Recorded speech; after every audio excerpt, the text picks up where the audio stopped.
Hello mga kaindayon, good afternoon sa ating lahat. May bad news ako sa inyo guys. Dahil ng aking ID dito sa Saudi is expired na po. Then nag-update na po yung aking bank account kasi nakakonect po yun doon sa aking ID mga kaindayon.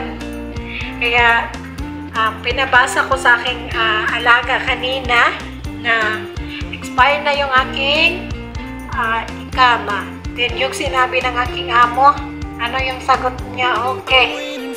Wala nang problema. I-follow up daw niya yung aking ID, yung aking ikama. Pero, ano bang nangyayari dito sa aking nanay kahit na suplada na yung kanyang katulong mga kaindayon? Pero anong sinabi niya sa akin kaindayon na ako ay babalik daw. Mag-stay daw ako dito ng 3 years. At ako'y babalik daw dito sa kanya. Magbabakasyon lang daw ako sa Pilipinas ng 3 months. Napakagaling talaga ng nanay ko, day. Ay, nako. Ito yung nanay ko. Sabi niya sa akin na kailangan daw mag 10 years daw ako sa kanya. Hoy, nanay. Hoy, sana all. Oh my God. Sinabihan ko siya kanina kasi expired na yung aking ikama. So, bakit alam ko na expire yung aking ikama mga kaindayon? So, nagtitext po siya dito sa aking STC bank account. STC number. STC naman talaga yung aking tawag nito. STC yung aking number. Pangalan ng SIM. Kaya, nagtitext sa akin na nag-expire na daw yung aking ikama. Kaya, pagkamaya-maya, nag-text doon sa, nagme-message doon sa aking bank account. So, like, ano lang din, like, Gcash, pero STC Pay po yung pangalan. Pero, ano guys, kasi dito ko lang naranasan na makita ko yung aking ikama na expired na pala. Kasi, before guys, no, na umuwi ako ng bago ako umuwi ng Pilipinas, yun ko palang nalaman na expired na yung aking ikama nung pumunta ako ng embassy. Kasi sa embassy kasi mayroon doong free SIM card. So, dito bumili ka ng SIM card or free pa yan, gagamitin talaga yung ID mo para verification or information, ganon. Then doon, pagkita ko sa aking ikama, ay expired na pala. So, pauwi na ako ng Pilipinas. How many months na lang, uuwi na ako ng Pilipinas. Doon ko pa nalalaman na expired na pala yung aking ikama mga kaindayon. So dito, sa aking bagong employer is, thank you so much sa kanila dahil kahit sila yung humahawak ng aking passport, pero ang ikama is nandito sa akin. Yung ID. So, pero wala namang problema kahit sila yung humahawak ng aking passport kasi wala namang ibang nangyayari din. Nag-iingat lang din po siguro sila kaya ganoon sila na umahawa kasi dati kasi meron katulong dito mga kaindayon na lumayas, naglandi-landi sa labas at ngayon nandito pa sa Saudi, hindi siya makaalis, hindi siya makauwi ng Pilipinas dahil baka ikama niya ay expired na or parang ano na siya dito, TNT ba? TNT ba yun? Kaya, kayo mga kaindayon, huwag kayong tataka sa inyong mga employer kung mababait naman. Okay lang naman siguro yung ngangaan tayo, hindi lang tayo saktan. Kasi nagtataka ako mga kaindayon, ba't lumaya siya? Na dito is free lahat. Free. Unlimited phone, unlimited internet, unlimited ka sa pagkain. Pero iwan ko lang bakit siya lumayas. So, ayun mga kaindayon, kailangan po aking ikama ay ipa-renew na ni amo. Diba? Kaya kayo, tandaan ninyo kung kailan kayo nagpapa-ID at kailan kayo nakuha yung inyong ikama. Yung tandaan ninyo yung month. Yung month, kahit nasa inyo yung ikama ninyo, tandaan ninyo kung kailan yan, kailan kayo nagpa-medical, kailan kayo nagpagawa ng ikama kasi 1 year lang po yung ikama natin dito sa ibang bansa. Kaya kayo mga first timer, magtandaan ninyo kung natandaan ninyo kung kailan kayo nagpa-ID kasi 1 year lang po para mapalo-up ninyo si amo ninyo na expired na yung expired na yung inyong mga ikama. Kaya tandaan ninyo talaga, 1 year lang po talaga yung ikama natin. Kaya mag-follow up kayo sa inyong employer kasi need po talaga yan pag uuwi po tayo ng Pilipinas. So, kahit lumabas tayo, need po natin talaga yan. Pumunta tayo ng hospital, mga application, mga bank account, need po talaga ang ikama natin. Kaya, mga yun, follow up ninyo kung mag 1 year na ang inyong ikama, ay tatanong nyo na sa inyong employer. Pero mas maganda talaga ma-follow up nyo talaga pag once na ang number ninyo ay nakapangalan sa inyo. Kasi magti-text po yan dyan sa message, magme-message yan sa inyo yung STC na yung ikama ninyo na ginamit sa pagbili niya sa kanya ay magme-message yan siya. Kaya mas maganda na ikama natin yung ginagamit natin sa pagbili ng number. Kaya na ano din ako doon sa sinabi ng aking nanay na nag-stay daw ako dito ng 3 years din vacation ng 3 buwan or 2 buwan. Wala namang problema dito mga kainday yun. Free naman po lahat, unlimited. Walang problema sa pagkain, walang problema kung magluto ka ng sarili mong pagkain, walang problema. So, nagtataka lang din ako mga kainday yun, no, ba't lumayas yung katulong dito?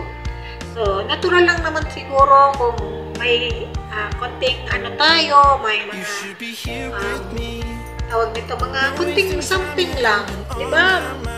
Lalo na ayaw nila, sasabihan ka talaga. So, kasi tayo, katulong tayo, susundin natin yung ating mga amo. Kasi tulad ni Ate Mary, yung napalitan ng lumayas dito. So, napakarte yung amo niya siguro. Yun ang dahilan na lumayas. Pero, hindi naman siguro rason yun na dahil marte yung amo, lumayas na tayo. Basta hindi lang tayo saktan. So, nagtataka ako guys kung ba't siya lumayas. No, na wala. Ang amo niyang lalaki, parang ano lang, parang magaan kasama sa bahay dahil hindi bastos. Kung iba pa yan, pumunta yan dito sa kusina, tapos dalawa lang kami o dalawa lang sila na Ate Mary. Pinastos na, pero siya guys, hindi talaga siya ganon yung amo na lalaki. But, yun nga, nagtataka talaga ako mga kainday yun. Ba't lumaya siya? Na wala namang dahilan. Siguro sa landi-landi, mga kainday yun. So, yan, naglandi-landi. Lumayas.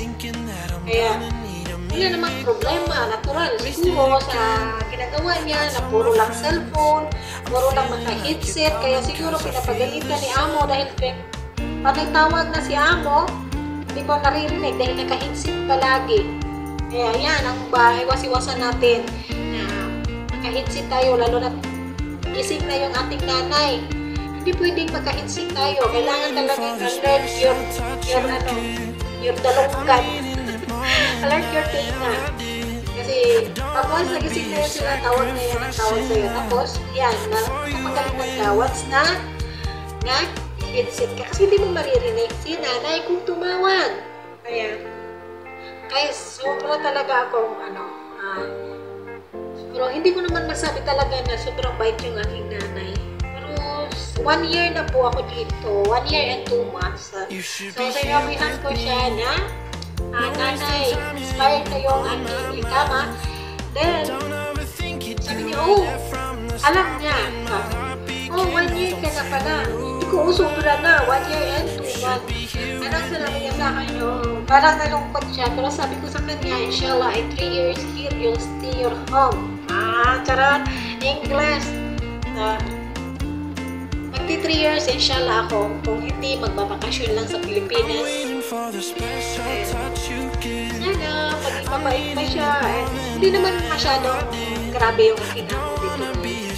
Nakakenda yun. Mabait man. Mabait talaga siya kasi kung ano yung wala, sasabihin ko, hindi siya sabihin, bakit naubos? Bakit sino kumain? Bakit na ganun? Sabihin ko wala, okay, I will buy, chibakrat. Ganun yan ang aking nanay. Ganun kabait yung aking nanay, mga kainday yun. Kaya, hindi na siguro ako muna uuwi sa Pilipinas.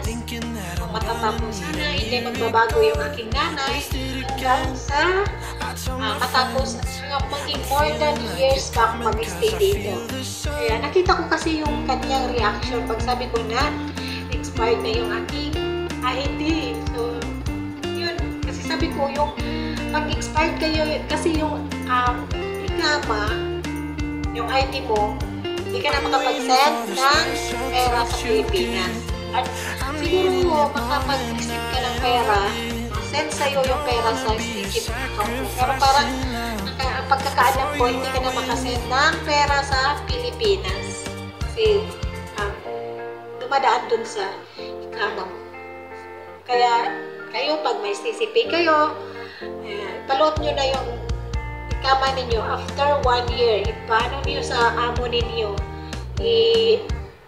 Sabihan nyo na kung para ma-renew nila. Sila talaga yung mag-renew, mga kaindayon, hindi ikaw. Sila yung may alam na mag-renew ng ikama ninyo. Kaya sana, ingat po tayo lahat, mga kababayan, mga kaindayon, mga first timer dyan. Alam ko kung gaano kahirap bilang isang first timer. Kaya laban lang, kaya nyo yan. Pero matagal na yung 6 months, natuto na kayong mag-Arabic. Kaya, tanong nyo na yung mga ikama ninyo, lalo na mag-isang taon na kayo. Mga kaindayon, kasi may mga amo na kalimut-limutan lang yung ating mga ikama. Nakalimutan lang nila, parang wala silang nangyari sa kanilang katulong.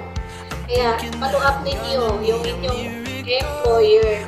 Kaya, napakaswerte ninyo kung ikama at saka passport ay hawak nyo. Pero sa amin, okay lang. Okay lang kung sila yung humahawak ng passport ko. Kaya, yun kasi yung dahilan. Yung isang Pilipina dito na, iwan ko bakit anong napasok sa kanyang utak at siya'y lumayas.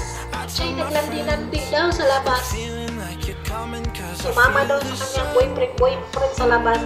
Kaya, ayun, nahihirapan siyang umuwi ng Pilipinas. Diba? Ay, buhay ng mga katulong. Kaya mag-ingat po talaga tayo. Huwag tayong maglalawi. Huwag tayong maglandi-landi sa ibang tao sa labas kasi hindi natin alam yung mga utak na natin amo. Ay, papahama ka sa labas ng sinasamahan. Lalo na mga ibang lahi. Huwag tayong magtitiwala. Mga ibang lahi kasi mga siguro mga 100 pirasong ibang lahi. Maswertihan lang kung may isa na hindi ka bastusin. Ayun, kaya mag-ingat po tayo kahit Pilipino nga eh. Diba? Kahit kalahi na natin yan. So may isa po talaga ako dito na Pilipino na gusto niya mag-boyfriend lang daw dito sa ibang bansa. Online lang. Ay, alam ko na, hindi ako bobo. Kaya mag-ingat po tayo, mga kaindayon. Huwag kayong papatol sa mga tao sa labas. Kaya thank you so much, guys. Thank you so much, mga kaindayon. And please subscribe and click the notification bell para updated ka sa another video ko. Thank you and bye-bye. God bless all.